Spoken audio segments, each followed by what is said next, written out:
Welcome everyone to another episode of LunarCRUSH Live. We've got Jay and Patrick from Avalanche coming on in just a moment here. Super excited to have the guys on to talk about what looks like, I'm looking at like Munib's tweeting about these guys, like maybe one of the hotter projects out there. So really excited just to chat with them and learn more about the technology and the people and the brand behind it, because that's what it's all about. Disclaimer again, we do not take payment for our live streams. We bring on cool, fun projects and people that we'd like to learn and hear about and learn about their journey and their story and how they are changing the world. Make sure you get in there and ask some questions for the guys. We'll try and get as much as we can to those. Sometimes we get to them in the middle of the stream, sometimes at the very end, but we will do our best to try and pull those out. And make sure you slam that subscribe button or slightly tap it, whatever you prefer. But in the notes here, it says in parentheses, slam that subscribe button. So that's what I'm reading. To subscribe to the next stream, we've got some really cool, fun projects. We're going down the DeFi rabbit hole, I think, over the next couple of weeks. So yeah, with that, John, Avalanche, what's up? Oh boy, I'm excited because I woke up this morning and saw, wow, Avalanche is our #1 alt rank. I'll explain that in a little bit. But to have that happen on the same day that we get these guys on is awesome. So a lot to talk about. So what is alt rank? So alt rank looks at combined social and market activity together. What's really super interesting about it, and it's very obvious looking at this graph, is that sometimes social activity spikes up a lot more than perhaps price does at the same time. And so it's an inverse metric where if you're trying to get number one's the best, and number 3,000 would be like the worst.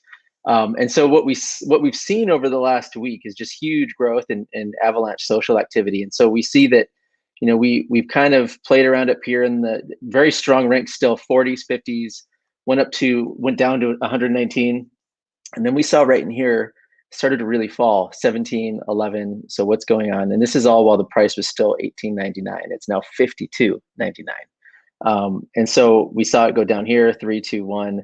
Social activity kind of tapered off. And then we saw social activity and price both pop up at the same time, where we're seeing it very, very strong. So this is a coin that's up 269.22% this week. And as impressive as these weekly metrics are, like if I pick at social volume, yeah, it's up 201% this week, which is just unbelievable. But I want to zoom out because I think that's to show the extent of where we're at is important.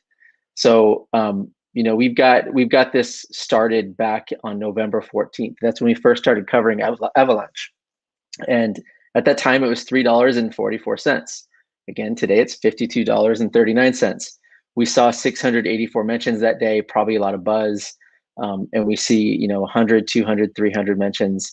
We see it creeping up. And now today, I should say yesterday, because this is memorialized on a daily basis. We're looking at daily candles here, daily measurements, 2,821 mentions. So that's incredible growth.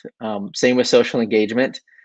So I should also mention that social volume is really looking at the number of mentions of the ticker AVAX, anything Avalanche related.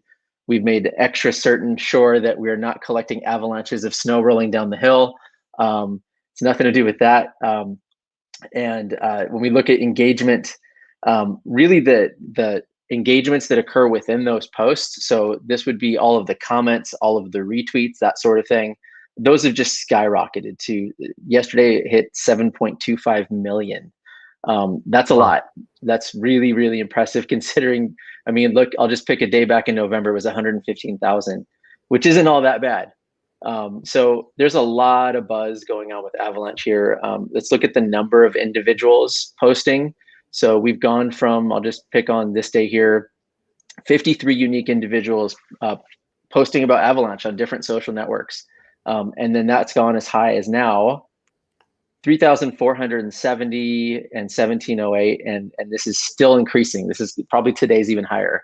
And so, we're seeing a lot of really amazing, rapidly accelerating activity.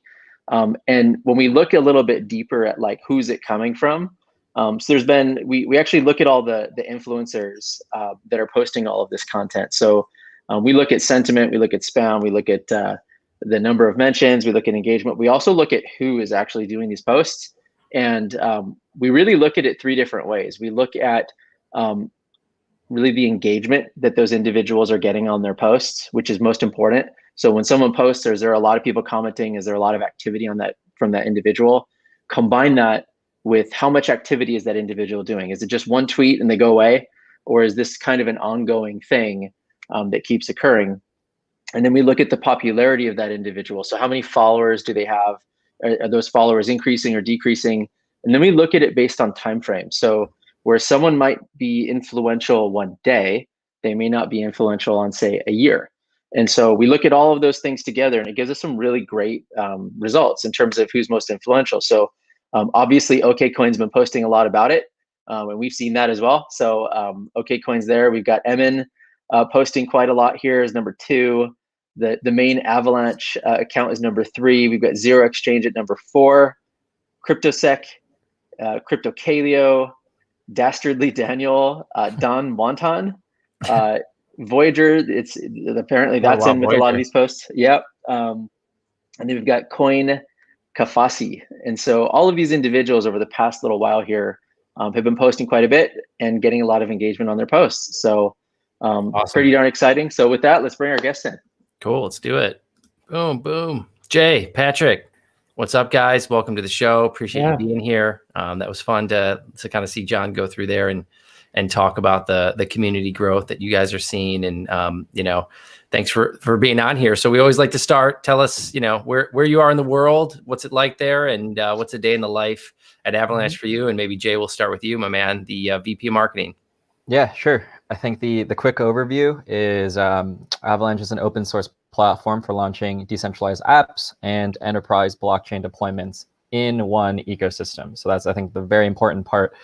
We're tackling specificities here, though. I think focus is very important, as we all know. And I think, John, the rundown that you just gave, there's a lot going on. And crypto has always been that way. I think that's part of the decentralized nature. That's also part of the 24/7 nature. We're not bound to the 9 to 4 Monday to Friday schedule, where we're truly on this crazy 24-hour cycle. And Patrick and myself we're both based in New York, so luckily on Eastern time. But I mean, there was plenty of stuff that was going on while we were both asleep. So I think in terms of closing that thought, one of the things that we're currently focused on is building out that decentralized finance ecosystem. There's a lot of issues on other blockchain platforms.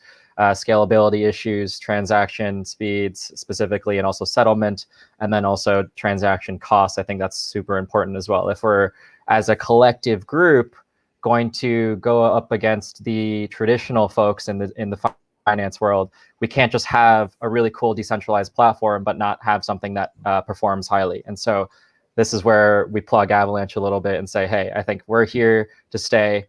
We're definitely here to also scale with everybody. Come on board. And I think immediately speaking, it seems like Ethereum is the right angle, mainly because there is the most activity there. There's also a lot of developers there.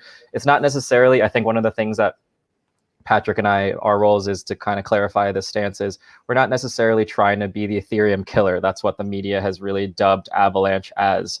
And I think it's not a zero-sum game. I think crypto has a lot more to go. There's also probably going to be multiple chains. I think interoperability is a very important play. And so basically our roles as marketing individuals is making sure that all of the stakeholders truly understand what's going on, from the really complex audience groups like the developers and maybe even some of the institutional traders and things like that, all the way to hopefully someone that wants to just get some yield on some DeFi products, like really plain and simple. Doesn't necessarily need to know the underlyings of what's going on, but just wants to use Avalanche applications and other applications built upon it. And so we'll also let Patrick chime in a little bit there as well. Yeah, no, thanks for that. Yeah, I think Jay got the most covered. Hey guys, thanks for having us on. Hopefully I don't turn on a cat filter, as we've seen. Or if you do, then this thing goes viral. And please. Yeah, Jay, we should have really planned that in. That would have been nice virality idea. But I think Jay had most of it covered. And from my side, a lot of it's just getting to tell the stories of really amazing technology and a great team that's trying to build something that really changes how things work. Which I think, a lot of teams, right? Like, it's a high-minded ideal to go after this stuff. But I think the reality is sometimes it comes down to just how good is the tech. And I think what we're seeing right now is that the tech's really great and that a lot of people are excited about it. And it's answering a problem that people are looking for a solution for. So, with that, I'll turn it back to you guys.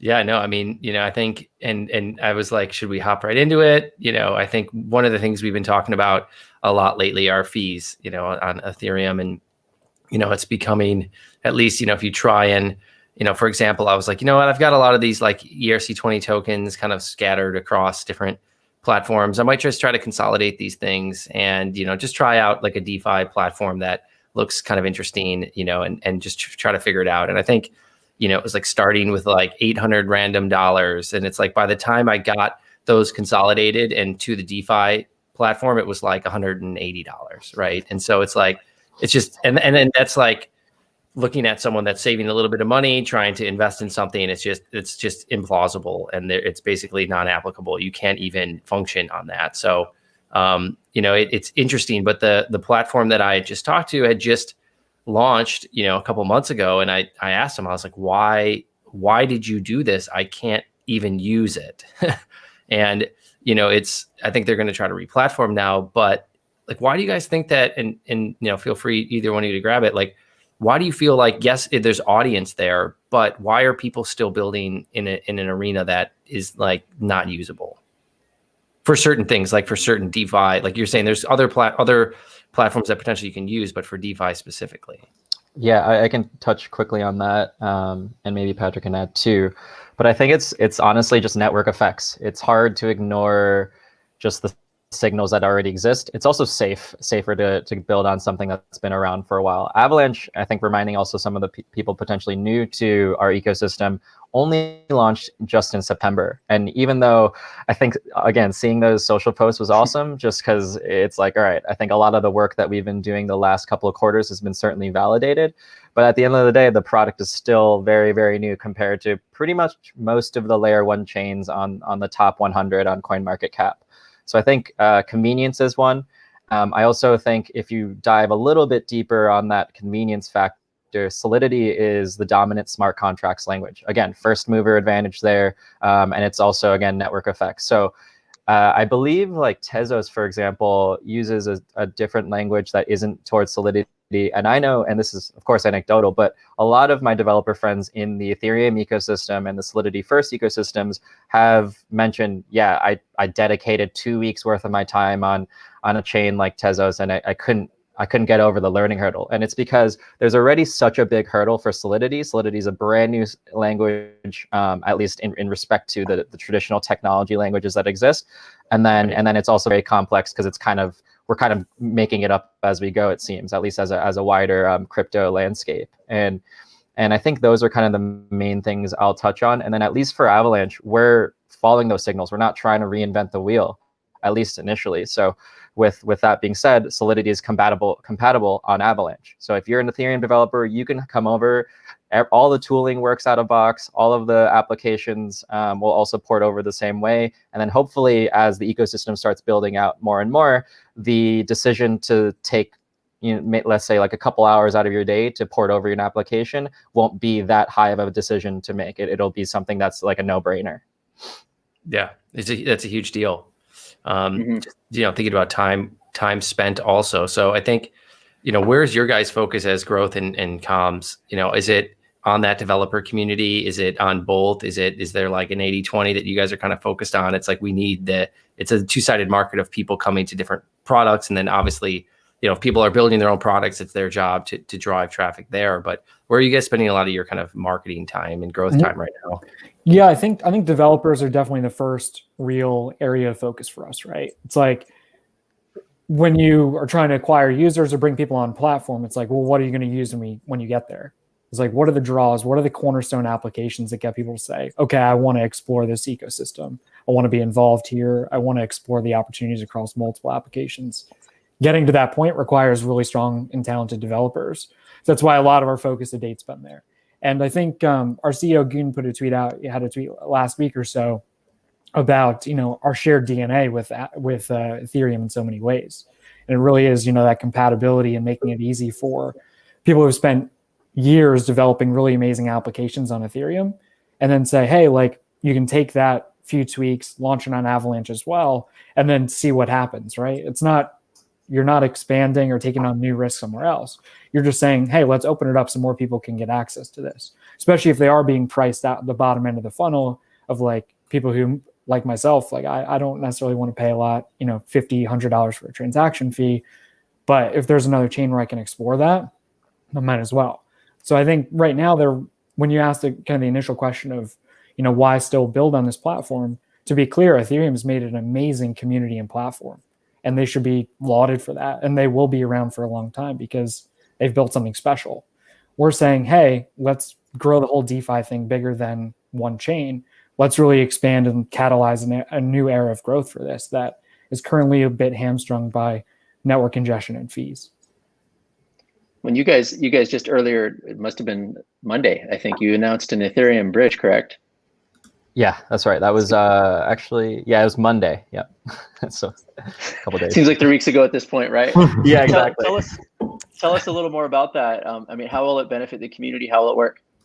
Yeah. So far, we're very much in like the early stages of it. We've been so I think our involvement as Avalabs, the technology company that's building Avalanche currently, we submitted the grant forward and kind of gave a call on to the community saying, hey, we need this interoperability bridge. Trustless bridges are really hard to achieve on day one. That's ultimately the goal, of course.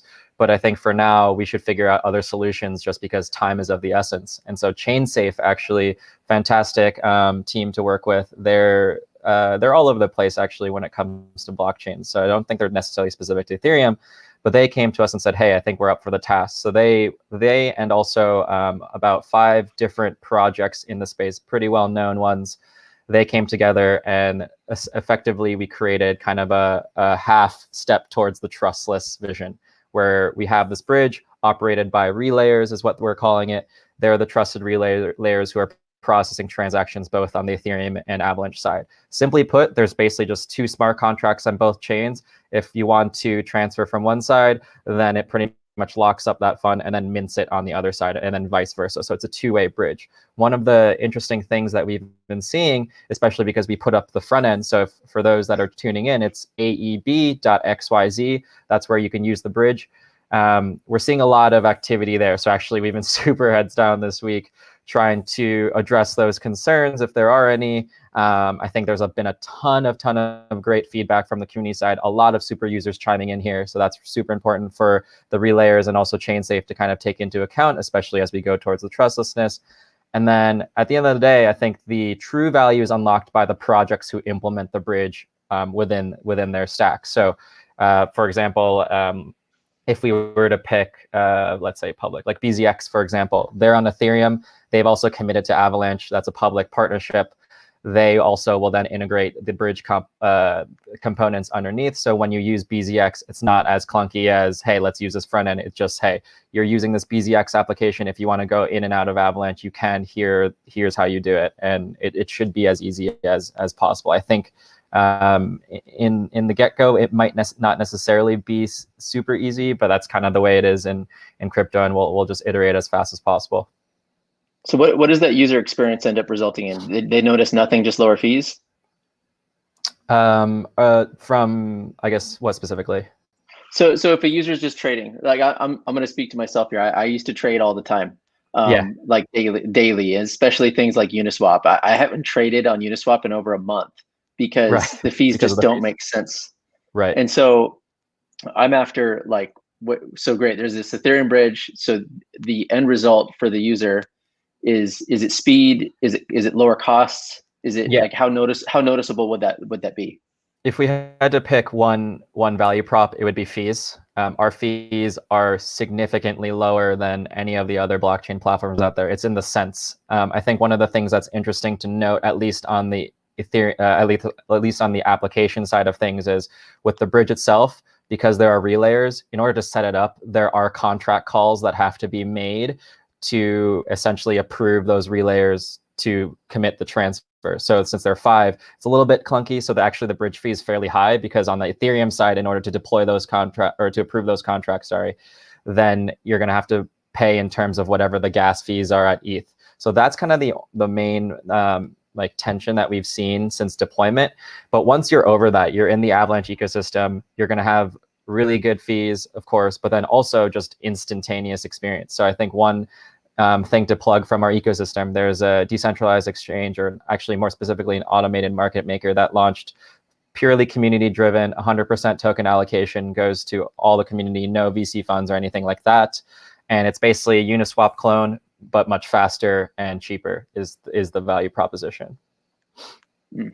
Yeah, and we're talking in the space of confirmation of about a second for things. Like last night, the average confirmation times on the contract chain were, I think, registering around 800, 600 milliseconds, somewhere around there. And that's full finality of your transaction. So that's not getting hung waiting for miners to pick up the transaction, but that's full confirmation of swaps going through, liquidity adding to pools, things like that. So we're talking about a major leap forward. So yeah, that's what has us pretty excited about that side as well. Just for relative comparison, how does that compare to Ethereum? I think the times that most people go for is 15 seconds to 60 seconds is within the average time period, but it can go up to minutes depending on what your fee structure is. As is how I understand it. But again, like you, John, I haven't really tapped into Uniswap in a little while. I've been priced out. Right now, I think I just checked Ethereum gas station, and it's 200 Gwei is fast, and that's under 2 minutes. And then if you want instant, it's almost 300 Gwei. Wow, that's amazing. And so how does that work with the kind of like, so if things are moving faster, there's some sort of quicker consensus that's happening, right? And so like, what is that consensus that's happening, and how does that scale as the product? And, so say you guys have 500 DeFi platforms built on top of what you're doing.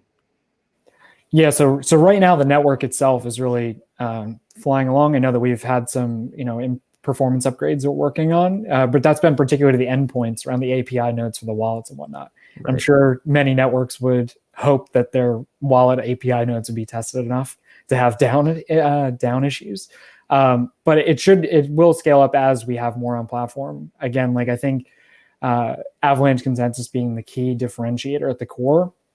And the broad basis there is that it uses random subsampling as opposed to all-to-all communications as like classical consensus does, right. or Nakamoto requiring the more thorough approach to consensus. And the end result is near instant finality and always moving toward a decision rather than moving toward a neutral point, but moving increasingly toward a decision. Yeah, I thought it was interesting when I was watching you guys' video this morning, and it was like Nakamoto consensus is already like almost like traditional, and I'm just like, and it's funny because it's like there's God bless them, but like the Bitcoin maximalists that are out there and are just like, I'm like, Bitcoin can't solve all of these problems, right? It's there, and it's like because it hasn't changed is why the value is there, and that's great, and that's the whole point. And like, I think we probably all consider ourselves Bitcoiners in some way, shape, or form, but solving different problems, requires different products to be built, and it was just interesting. Like, 10 years ago, already classic, Nakamoto consensus, but it's just like, this is the next stage of everything, right? And like, like institutions buying Bitcoin, underneath that is like this next thing that you guys are building that, is going to actually supplant some of like the financial system. Bitcoin's not going to actually do that in and of itself. I know there's things being built around it that might work, but I just, I thought that was awesome. Yeah, it's interesting, right? It's like there's no one solution to any problem that people solve or like people face universally across the planet, but yet we want to kind of approach it with maximalism within crypto. And like it's for somebody who's it's this month is 7 years since I ran my first campaign involving Bitcoin, and I definitely consider myself a Bitcoiner first. And I love I will always hold Bitcoin dear to my heart, but chains should be designed for different use cases. Like, there's the 10-minute block time is not going to work with institutional use cases. The pure permissionless approach for network structure is not going to work if institutions are going to issue assets on networks. And that holds for things like Ethereum as well. Is the reality is that you can't have another project I love is CryptoKitties. You can't have that running next to a $20 billion syndicated loan. They can't be competing for network resources at the same time. Yes. So for us, we've brought it down where our network structure says, create that as a subnet. You can still connect to the main chain, but the banks can create their little subnetwork where they have control over all the information, all the KYC, They can have higher hardware requirements in the main network and then still be connected to the main network. They can make that syndicated loan in their private circle and then maybe even break that up into pieces, ship it to the main chain as something retail could invest in at scale.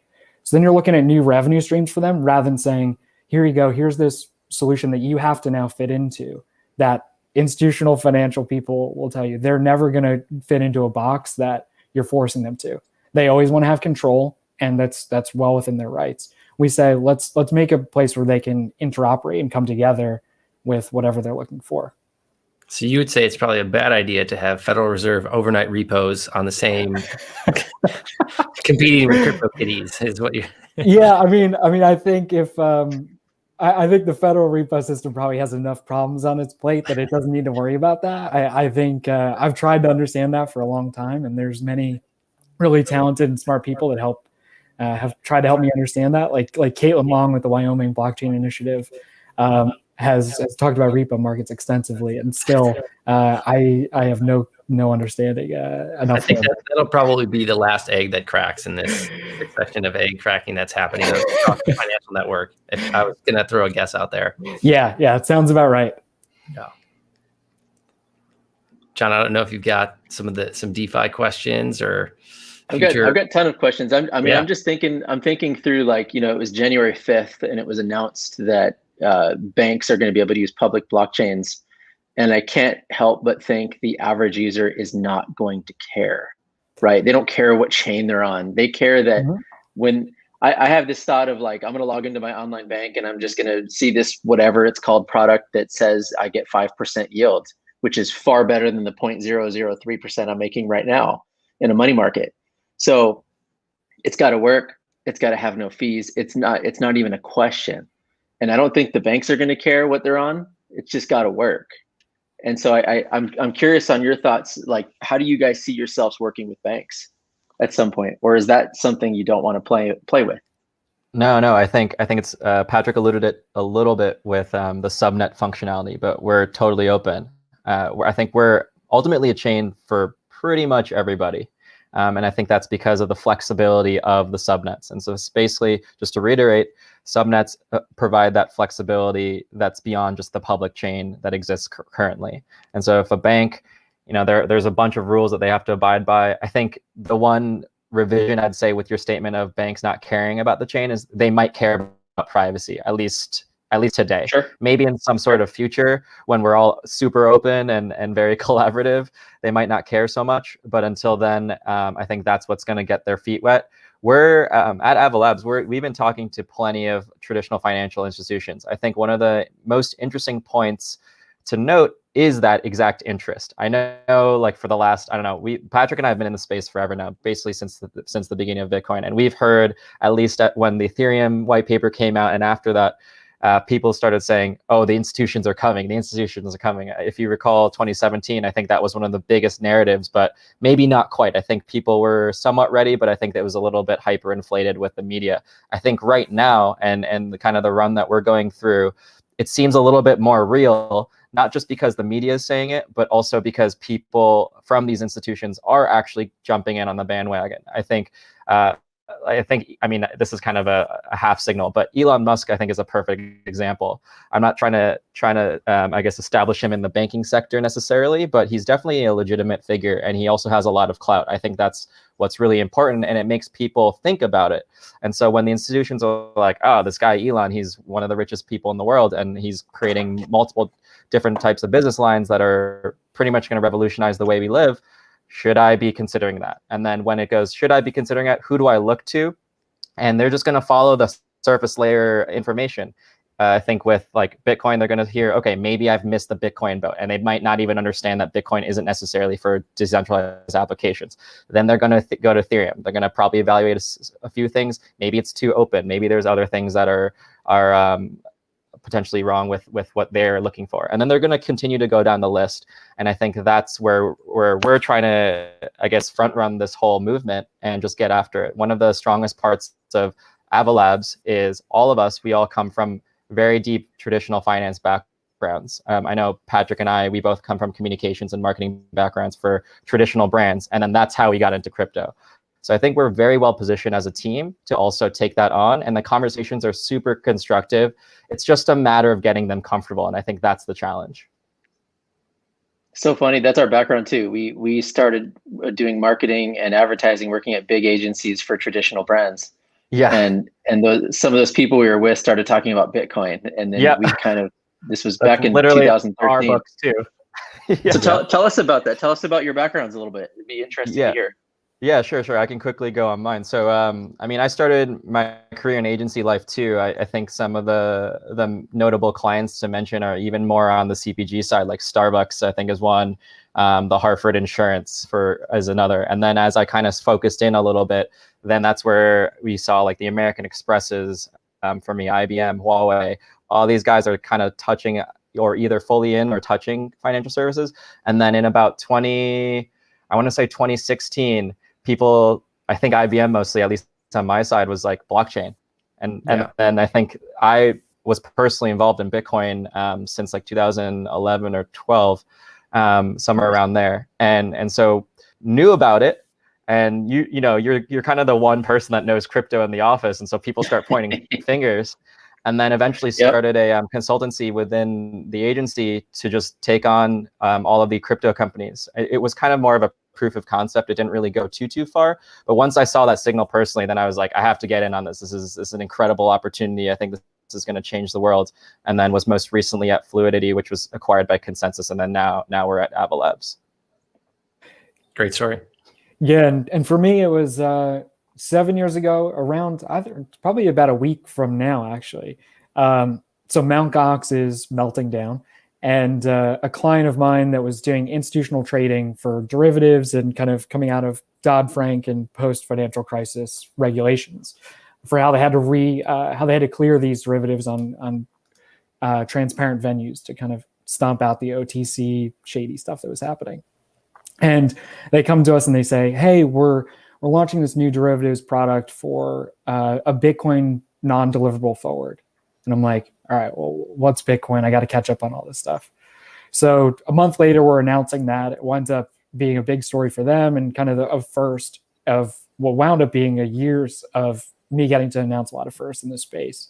And then from there, it was just kind of trickling on. So, I was working with fixed income asset management clients and people like that. And I see this thing that's in front of me, which is Bitcoin and crypto and this whole new world. I'm like, this is way more interesting than what I'm currently working on. Let me see if within this scrappy agency that I'm, one of the earliest people to work in, let me see if I can build out like a digital assets, cryptocurrencies practice. So in the next few years, we work with a lot of companies, especially around smart contracts. It was really my first hook that got me in. Got to run some cool campaigns like a Delaware blockchain initiative, which was really to put shares on the blockchain with the state of Delaware behind it. Unfortunately, that kind of fizzled out over the years, but it was one of the first real credible moments for smart contracts. That's really good experience. And that led up to now the amazing work that's happening in Wyoming. So it was really the precursor of that. And a company issuing their shares on the Bitcoin blockchain back in 2015, working with companies like Block and the Chamber of Digital Commerce and all these people along the way. It's been fun working with all these amazing people who are still around because they clearly believed in it so much then. And then now that, they're leading different projects, they've all kind of split off, but there's this interesting kind of family of people that are all around. And then that led me to blockchain.com, which I spent a year there running communications and launched their exchange, and then joined Avalabs last April to get us ready for mainnet launch and bring us through to today. So it's been interesting though, seeing it go from having to talk to reporters about like separating Bitcoin from blockchain, right, in 2015, because nobody wanted it to be the pirate money, narrative going around. And then it came around to all the proofs of concept in 2016 that everyone wanted to announce. That was like, everybody was announcing just about anything they could get to for just the marketing credential. Yeah. And then now that it's come back full circle where cryptocurrencies, layer ones, smart contracts, and assets are the coolest thing that they're all interested in. So it's exciting to see it come back to the core foundation of actually being as crypto positive as possible and really moving on from just gripping it as marketing cred to kind of seem cool and hip to actually looking at implementing, holding these assets as reserves and a good, diversification for what they're currently holding on their treasury. So been a wild ride, but I can only imagine it's going to keep going, be more interesting from here. Yeah, what an enormous year, right? I mean, like you can't script this, like for real. No. But so on every basically, I'm curious because you guys are the marketing side of Avalanche. So tell us about your strategies that you have in place to I guess grow the community, where the community fits in, anything else you might be doing. Yeah, I think let's frame this. There's so much going on. It's honestly, I know like the trope of crypto is none of us sleep, but I think our team truly does not sleep. We've had some all-nighters in our collective past, and I think we'll probably have more all-nighters in the collective futures as well. But specific to community, I think what's really important that we've realized early on is, again, I think this is the obvious. So the 24/7 nature of crypto, but also there's plenty of demand on the table. So it's just a matter of having those existing rails on the community side. So right now, the way we're structured is we have a simple hub and spoke model. We have the core strategy team. So it's like myself, Patrick, about 7 to 10 other individuals there. We're technically based out of the Brooklyn office for Ava Labs. And from there, then we have spokes all across the world. So we have about 13, I think we have 13 or 14 official languages now that we support. I think the biggest communities to name in terms of languages would be Turkish, Russian, Korean, Chinese, Japanese, French. I think those are the bigger ones, and Spanish too, probably. And basically what we needed to figure out, at least the last, probably Q3 of 2020, was how do we get this news and how do we get the messaging consistent across? I think having these community channels is good and all, but if you're not getting the strategy consistent across, it's not going to matter that much, and actually could backfire too, especially if someone from China is like, oh, I heard that Avalanche is X, and when it's actually Y, and things like that. And so basically we were figuring out alignment strategies, figuring out ways to scale, because most of these communities are only led by one to three people top. And they're all kind of rotating through, especially to take alleviate some of the load. And now, if you actually have an announcement, especially something from the global side, it's going to go through all of those language hubs. And we've also then shifted to what other channels exist, because on the English-speaking side, we have the obvious, which is like the Twitter, Facebooks, Telegrams, LinkedIn's, right? But if you look at China, for example, there's WeChat, Weibo. There's also plenty of different rules that you have to abide by. It seems like the media over there is much more centralized, and like it looks honestly kind of like the relayer model of the bridge. There's like 10 media companies, and you just have to kind of line up, and they just take your news and disseminate it far and wide, because they just have those rails in place. So effectively, I think moving forward, what we're going to do is continue to build that out. We're also always open to branch out beyond the 13 languages. I think one of the biggest countries that we're trying to continue to tap into is Africa. I think Africa, or sorry, not countries, continents, but countries within Africa. I think also what's interesting to note with the nuances is like there is different behaviors in these different regions and countries too. And so the importance of these on the ground individuals is at an all-time high. And especially as we continue on, this is something that we're looking to build out. No, that's great. I mean, we're in the same boat. I mean, we just started LunarCRUSH Africa. That's actually one of our first places that we went. So it's, how do you guys look at like the nuanced piece of actually localizing? And so, I mean, I think for you guys, it might be a little bit different than us, where, you've got a strategy and a message and you're putting that message out, and, but it could be said in a slightly different way, or it could be delivered in a more concise, accurate, like culturally correct way. For us, it's, there's a lot of, with how global this space is, there's a lot of, when news happens in our space, it doesn't matter. Like it somewhat matters where it's happening, like regionally for that country and laws and regulation, but overall, it's the message is kind of the same across different continents. So like, how do you guys deal with like localization of like messaging and that strategy, and like how much do you let someone kind of go off on their own and have autonomy in some of that? Yeah, I think the local. Yeah, I think the localization quickly is done again at its core. So making sure that everything from the global front is handled correctly. So that's like 80% of it, I would say. And then recently we've increased that 20% to more like like trying to get it to like a 30 or 40% where we're balancing it out a little bit and giving these individuals liberties to kind of build above and beyond what is asked from them from the headquarters side, if you will, or from the New York side. And so I think the 30 or the 20 to 30% segment that I was referencing, I think that's super important because that's a way for us to learn about the local markets. Like we have no idea how, I think picking like, I think there is Nigeria. Like Nigeria is a country that we have a community in. We have no idea how Nigeria runs. We know how the media has portrayed that, but we obviously know that that's only like a loose signal. It's likely overgeneralization of what's actually happening. And so I think I'll definitely throw the comm side of the commentary to Patrick, but I think that's definitely something that we hold true or hold very highly in terms of importance. Yeah, I think you hire and bring talented people on the team who really understand their market and really understand and are passionate about this stuff. And you give them like the core playbook of here's what we're doing, here's why we think it matters on a global scale. And then you just have to trust people. Like you have to trust that you bring in the right people and you have the right culture for your team and that those people are going to do exactly what they know is best. I think throughout my career, I've always found that if people are afraid of doing something wrong, then they're never going to do anything really great. And they're never going to do anything that's bold or interesting or compelling. And they have to know that at the end of the day, like if they do something for the right reasons and there's a lot of logic behind it of why it was the right strategy, and if it doesn't quite work out the right way, that they're going to be supported and backed up in that like you learn from it, you evolve and you move on. So then like something doesn't happen again and the next time is better. But you have to have that safety net of being willing to take risks. Otherwise, like crypto is not about being conservative. Crypto is about like expanding this whole thing so it can be bigger for everyone and resonating on their personal level.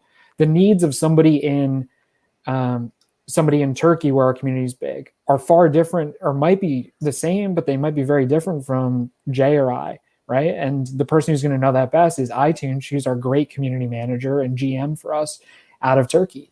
And, we love having it go two ways where we say, here's what we've got in terms of core message. And then we want to hear feedback. We want to know like what is resonating, what's not. And let's also look at ways we might be able to extend that to other communities and back up to the global level. It's like a project that's truly decentralized shouldn't be always just pushing out from one point. We should be taking in from all sides to make the whole thing better. So I think it's about, having a two-way flow of communication that keeps everyone consistent, but, everything rhymes, but it's not the same, if that makes sense. Yeah, for sure. And so folks, if you're listening, how you get hired by Patrick is you show up with a Bitcoin tie, a unicorn hat on, and come with some big ideas. So make sure you figure that out. Definitely passion. Passion is the number one thing I look for. It's the most exciting thing is like, if you're in crypto and you're not passionate about it, you're going to burn out pretty quick. Yeah. Like you're going to be tired down by the random things in it. Like you don't stick around because, it's fun and easy and you get to like add that you work in crypto to your fun at cocktail parties. Like most of the time you're going to have to spend that cocktail party explaining what consensus is or what mining is, right? Like, and you better know. You're a constant educator, right? And it's like, if you don't love that, then you're going to get really tired and you're not going to have a good time. So, when people come in with passion, that's the thing that you can't instill in someone that comes through. But I love bringing in people who come from outside crypto and bring in a unique experience and perspective, because I found that those people are so valuable, because when you're in it all the time, you can be the old dog that can't learn a new trick, or you just write something off because you're like, oh, well, we tried that in 2017 and it didn't really work. The playbook's changing all the time. So you want new, fresh ideas in it all the time. So bring passion to the table and have a unique perspective on how to do things. And I'd love to talk to you. What's funny about what you just said is I was on another stream last night, and one of the questions was asked of like, how do you define the crypto community? Who's out there? And, a few of the guests were talking about how they view like what a Bitcoiner looks like and what someone that's into Ethereum looks like. And I'm like, time out, guys. Like, we look at our data, the community has tripled in size since November. with what we just collected. And then I wake up this morning and Lindsay Lohan is tweeting about Bitcoin. Yeah. And I'm like, we try to put a persona on this, and I'm like, guys, it's the world. All those people around, that's crypto now. Yeah. And it's like it used to just be, I mean, we went to conferences years ago. It was all developers, hundreds and hundreds of developers that show up. Joe and I were like the only weirdos there that weren't developers. Yeah, us too, probably. Totally. Yeah, no marketers in the room. One hedge fund manager, one lawyer, John and I, and then a guy dressed as like a cowboy with a guitar with like no pants on. Yes. And we all sat at the same table. We all sat at the same table. Yeah, we're the all the developers everywhere knew. else. They're like, there's some smell to these people. Yeah. Actually, I think one interesting thing to anecdotally to add too is last year when I was working at Fluidity, the primary product we were building was AirSwap, which was it's a still is a decentralized exchange, actually doing pretty well these days, and. DevCon was in Japan, so I was like, I wonder what this is a good sampling. And my background, my family's Japanese too, so I was like, all right, at least I have a baseline. I know what's up. Maybe the crypto space in Japan is going to be this whole different thing. And I actually had dinner with my grandparents, like they're 80 something years old, and they were like, "Why are you here?" And I was speaking Japanese, so I was like, "Oh God, should I tell them about crypto or should I say like, it's just for work?" Just for work. Yeah. And I was like, I should be pretty honest. These guys should know what I'm doing. So I was like, do you know Bitcoin? And they were like, oh yeah. It's like immutable ledger. Like it's like pretty popular these days. And I was like, what? And then, meanwhile, my great aunt, she pulls out this piece of paper and is jotting down notes. She's like, yeah, how do you, what's a good entry point? I feel like things have really busted these days. And I was like, I don't even know why I'm talking trading strategies to my great aunts and uncles right now. So they're also Bitcoiners now. So that's kind of an interesting profile to add to the mix. A multi-generational crypto family right there. Aren't you glad you didn't go with we just do an M&A for an investment bank. Don't worry about it. Exactly. I think that idea of saying, here's what this community looks like is like, are we going to say that if you don't fit in this box, then you don't belong? Like that's never been the ethic of crypto. Is that there are no walls, there are no barriers that say you can't be in this. It says you have an idea, you want to build it, let's do it. So I always think that idea of community being open and flexible at all times is the only way that this thing grows. If there's these big barriers that say you must eat red meat and everything's raw and keto, my body probably can't handle that right now. I could probably use it after this quarantine. I might have put on a couple extra pounds. I might be a little jelly, but it's like if you have these hard ridges and guidelines that people have to follow, I don't think that really works in the long haul. That's not going to be inclusive and bring everyone in, which is the whole point of this thing. If we're just trying to create an ecosystem that's for a small set of people who get it, and we try to gatekeep and say you can't come in, you can't sit at the cool table because you weren't here early, then what are we building here? What's this all for? Or you want to build something new. My favorite one always is asking the maxis, which altcoin do you think Satoshi would be working on at this point? Because he would. He would have been, or she or they would be an innovator, and they would be like, I'm over this. Like, what's next? Right. I'm glad things working as well and much better than I probably anticipated. But how else can I, contribute to the ecosystem that's being built, that's changing the world? Yeah, somebody who spent that much time trying to solve a big problem, peer-to-peer cash, now digital gold, whatever you want to call it. Like somebody who wanted to solve a problem that big does not say, oh, okay, problem solved, done. I'm just going to go sit on a beach somewhere. Right. That's not how we work. That's not how humans are wired. If you're the person who's always driving for that, you go, what's the next big thing I can crack? So they might take on climate. They might take on something else. They might stick within crypto and work on another project. Who knows? But I guarantee that they'd be around working on something else. Yeah, 100%. I agree. So we're kind of getting towards the end. John, do you see any questions in here that are not when moon-ish type questions that we want to ask? Yeah, I won't ask when you guys will be listed on Coinbase, which I keep seeing in here. Yeah. But I will say, I'll give Luis Alberto Leon some credit here for what is the next step for Avalanche. Yeah, I think I can touch at least short term and maybe long term too.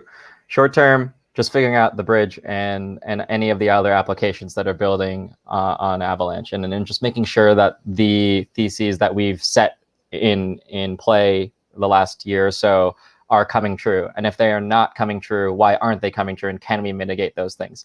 As marketers, both myself and Patrick, I think we're definitely focused on more of the external facing things, at least when it is related to Avalanche. So also like educational content, collaborations, how can we get this far and wide? How can we also help out the community? And et cetera, et cetera. I think the list definitely goes on. I think longer term, it's to continue to build out that decentralized finance cohort that exists on Avalanche. But also, like we alluded to before, the institutions. There's so many conversations we're having with these legitimate, I guess, like, or not legitimate, but more legacy structures. It's just a matter of getting them comfortable. So it's not the customer life cycles for these individuals or groups are much longer than like a DApp that comes to us and says, hey, we could port this over like in a week. Do you want to just do the announcement tomorrow? Like, that's the crypto speed. And we're definitely able to keep up with that. And that's kind of ingrained in our DNA. But on the flip side, we're also very much aware, like, if a bank needs to figure out how to build a subnet on Avalanche, for example, they're probably going to have to get these approvals 10, 20, 30 times over internally. And then at the very end, have to get approval from the top. And then also funding, I think, is super important. And then security, right, of course, is also, I think, another thing to mention. So I think that's kind of the direction we're going. We're very much just following the signals and aggressively attacking the market. And that's kind of the long and short of it. Very cool. There's one on here, and I'm not sure about Apricot. Any date for Apricot launch and reducing fees? Yeah, Apricot is the first major network upgrade for Avalanche. Should be coming very soon. We don't have a set date for it, though. Okay. What else you got, John? This one also relates to the future. Like, do you plan to update the roadmap on your website? Yeah, that's a good question. There's no answer, unfortunately, but let's see what I can say. It is something we are working on in one way or another. So I think in the foreseeable future, probably within this quarter, we'll have a very, very strong solution to address that exact question. All right. Well, I'm not sure the answer on this one. What is going on right now with the AVAX C chain? Oh yeah, that's probably just related to the API nodes I referenced earlier, just being taxed heavily for the wallet. So I think some people were having issues with the contract chain last night and into this morning, just with the wallet API issues. So all funds, Seifu, as we say. Yeah, and the contract chain, just for those who may not be familiar, is what is running the Ethereum virtual machine. So any of the Ethereum dApps that are porting over, that's what's running on, that's what they use to run. And yeah, there's just a lot of activity going on, especially with the bridge launch earlier this week, and then Pangolin coming out yesterday. Pangolin was one of the most sought after projects that has been kind of on hold for the longest time, at least within our community. And then I think the floodgates are open now. The bridge is open. There's plenty of calls that were made this week alone, trying to make sure that we can then have them live. TBD, of course, but whoever needs to be live in the coming months and weeks. Cool. Yeah, we hear you on Overload, where our CTO has been working around the clock on the QA channel that John and I keep dumping stuff into. But the space is growing so quickly. And you guys are growing as well. And so it's, as much as everyone wants to believe that everything just auto scales with one button, one easy red button, that's just not how it works. And so, no, I think that's a good indication of growth. I think Nicholas here, who works for you guys, wants to know when are you getting holidays? You might be overloading your team. No, Nick is it in Europe too? The holidays. Yeah, Nicholas would not take a holiday, even if like I've tried to force Nick to take just in the evening off. The guy's a workhorse and just a backbone of the global community. But yeah, he wouldn't take a holiday even if we forced him to. I've tried to kick him off the internet. I've tried to you'd have to ban this guy from the Telegram groups to get him to stop. He's just nonstop. Pleasure to work with, though. You just gotta start blacklisting his IP address from all your site and your internet.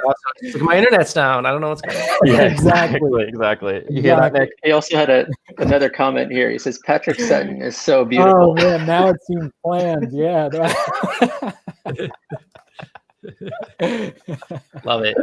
Wow. Well, thanks, cool, guys. Coming up on the hour here, I want to, thank you guys so much for coming on. And I'm glad, you guys got to get slotted in here right away, versus waiting on this for like a month or something. But we're super excited about what you guys are building over there. And it looks like the growth is there and the team is there, and you guys are focused in the right mindset and right direction. So I appreciate you guys coming on, and just let everyone know, where do you want to let everyone know, where to go? The site, Twitter, what should everyone do? I think if you had to do one thing, it's the Twitter at Avalanche, AVAX for the token ticker. And then the rest, if you have any other inquiries, just chime in there, and the social team would be happy to help there. Cool. Awesome, guys. Well, it's avalabs.org. Get out there, folks. Learn about it. Patrick, Jay, and then John, as always, man. Super fun. Thank you guys for being here. We'll chat with you backstage. Yeah, thanks for having us on, guys. We appreciate it. Yep.